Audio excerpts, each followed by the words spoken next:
एक गांव में एक जवान युवक रहता था।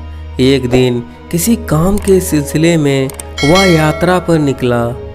रास्ते में एक घना जंगल था जिसे पार करके उसे दूसरे गांव तक पहुंचना था, लेकिन चलते चलते वह बहुत थक चुका था, इसलिए एक वृक्ष के नीचे आराम करने बैठ गया। तभी उसे प्यास लगने लगी, लेकिन वह पानी लेकर नहीं चला। वह सोचने लगा, काश मेरे पास थोड़ा पानी होता जिससे मैं अपनी प्यास बुझा पाता। उसके यह सोचते ही एक चमत्कार हुआ और उसके पास पानी से भरा एक घड़ा प्रकट हो गया। पानी से उसकी प्यास बुझाकर वह घड़ा तृप्त हो गया। कुछ देर बाद उसे भूख लगने लगी, लेकिन उसके पास भोजन नहीं था। वह खुद से बोला, कितना अच्छा होता यदि एक थाली में स्वादिष्ट भोजन मुझे मिल जाता, मेरी भूख मिट जाती।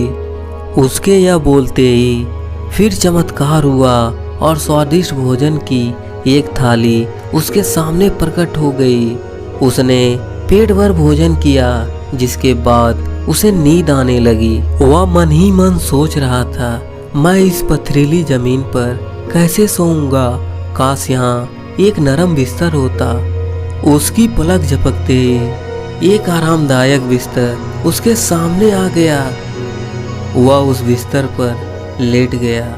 उसे महसूस होने लगा मानो वह स्वर्ग में है, जहाँ एक के बाद एक उसकी सारी मनोकामनाएं पूरी होती जा रही हैं। वह अनजान था कि जिस वृक्ष के नीचे वह लेटा हुआ है वह कोई साधारण वृक्ष नहीं है, बल्कि वह एक काल्पनिक वृक्ष है जिसमें सभी इच्छाओं को पूरी करने की शक्ति है। बिस्तर पर लेटे लेटे अचानक उसके दिमाग में ख्याल आया, यह वन तो कई प्रकार के जंगली जानवरों से भरा होगा जो किसी भी क्षण यहाँ आ सकता है। ऐसे में तो मैं खुद अपनी रक्षा नहीं कर पाऊंगा। जैसे ही उसके मन में विचार आया, तभी एक खूंखार शेर आ गया। शेर को अपने पास पाकर वह इतना भयभीत हो गया कि वहाँ से भाग भी नहीं पाया और शेर ने उस पर हमला कर दिया और उसने मार दिया।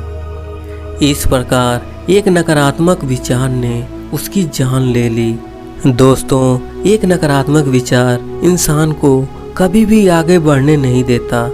इसलिए अगर आप अपनी ज़िंदगी में सफल होना चाहते हैं तो हमेशा पॉजिटिव सोच रखें। अगर आप अपने लक्ष्य को लेकर सकारात्मक हैं तो आपको सफल होने से कोई नहीं रोक सकता। इसलिए हमेशा सकारात्मक सोच रखें।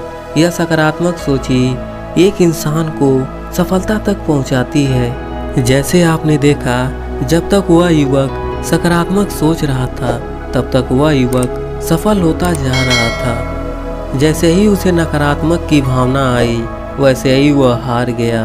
अगर कहानी अच्छी लगी हो तो सुनने के लिए धन्यवाद।